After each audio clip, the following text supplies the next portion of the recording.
여러분 안녕하세요. 선우빈입니다. 오늘은 아주 특별한 시간을 마련했는데요. 자, 2016년 EBS 선호학사 교재에 대한 간단한 소개를 해드리려고 합니다.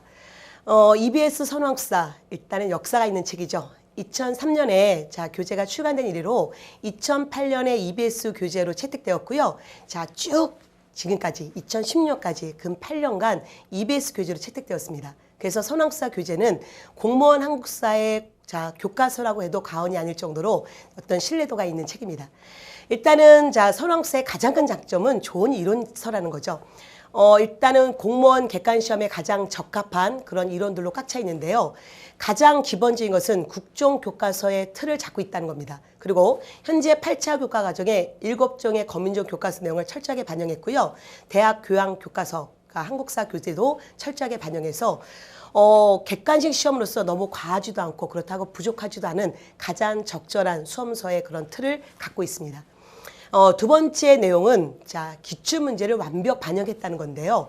여러분이 책을 쫙 펼쳐지면 각 단원마다 기출문제 표시가 되어 있습니다. 각 시행처 표시가 되어 있죠.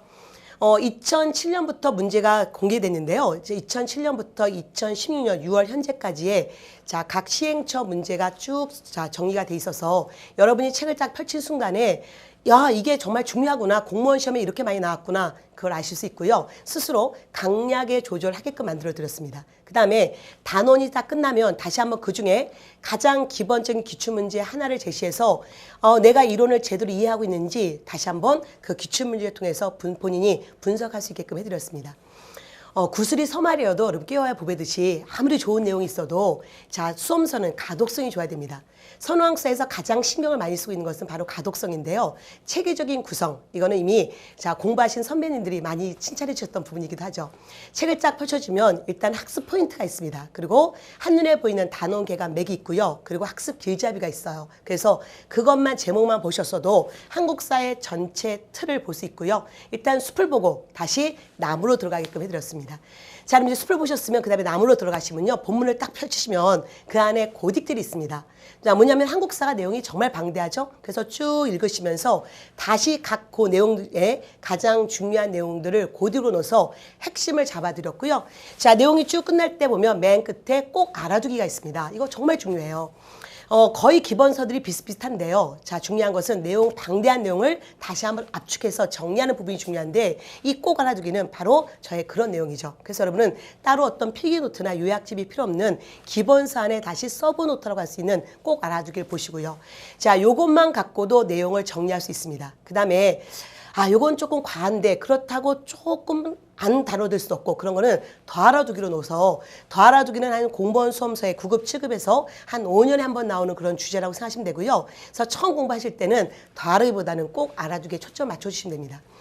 그 다음에 교재를 쫙 보시면요. 끝단원에 OX 확인하기가 있어요. 이 OX 확인하기도 굉장히 중요한데요. 기출문제를 다시 정리해드려서 OX를 통해서 빠르게 기출문제 파악을 해드리게끔 했습니다. 그래서 여러분이 그런 가독성 있는 책을 통해서 빨리 한국사의 고득점을 오를 수 있게 해드렸습니다.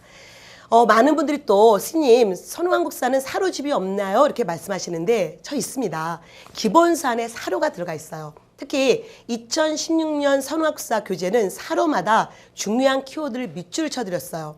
사실 역사가 뭘까요? 여러분 사료를 통해서 과거를 보는 건데 우리는 전공시험이 아니에요. 그래서 그 많은 사료를 분석하는 게 아니라 이론서에서 그 시대의 기본 개념을 잘 파악하신 다음에 그 사료를 통해서 키워드를 잡으셔야 됩니다. 그래서 2016년은 친절하게 그 키워드에다 밑줄 쳐드려서 여러분이 좀 더 한국사를 좀 더 쉽게 접근할 수 있도록 해드렸습니다. 선호학사 이제 마지막 파트를 말씀드릴 건데요. 여러분 시험장에서 빛을 발하는 바로 부록편이죠. 이 부록편이 두 개가 있는데 1권 앞에는 이렇게 8절로 길게 분류사, 시대사, 도표가 있습니다. 이거는 소위 선호학사 엑스파일이라고 하는데요. 사실 제가 실강에서 특강을 했던 내용들을 다시 기본서에 넣어드렸습니다. 이 안에서 여러분은 한국사에 다시 한번 요약을 할 수 있고요. 시대사 정리 그리고 분류사 정리를 할 수가 있습니다. 그리고 특히 근현대사 파트는 흐름이거든요. 그래서 다시 한번 이 큰 흐름을 잡아들여서 사건을 연결고리를 지금 해드렸고요. 여러분이 마지막 시험을 보러 가실 때 시험장에 이 선호학사 맨 앞에 있는 엑스파일을 갖고 가셨으면 좋겠다라는 저의 바람이 담겨 있죠. 그 다음에 선호학사 2권으로 들어가시면 선왕국사의 미니북이 있습니다. 그거는 선왕국사의 가장 중요한 꼭 알아두기들만 다시 모아놔서 짧게 좀 더 쉽게 한국사의 전체적인 걸 볼 수 있게끔 해드렸고요. 여러분이 본 수업에 들어오시면 선왕국사 기본서 펼쳐놓으시고 다시 미니북을 펼쳐놓으시고 자 거기서 미니북에 필기하시면서 공부하시면 좀 더 효율성이 있을 겁니다. 2016년 여러분 EBS 선왕국사가 곧 출간될 건데요. 여러분에게 뭔가 기분 좋은 변화를 드릴 책입니다. 그리고 또한 정말 여러분 기본서가 중요해요. 이 기본서, 즉 기본의 차이가 여러분의 합격의 고득점에 큰 영향을 줄 겁니다. 자, EBS 선왕국사를 통해서 여러분이 2016년 좋은 꿈이 빠르게 이루어질 걸 바라겠습니다. 저는 자 수업에서 여러분을 다시 만나도록 자 노력하겠습니다. 감사합니다.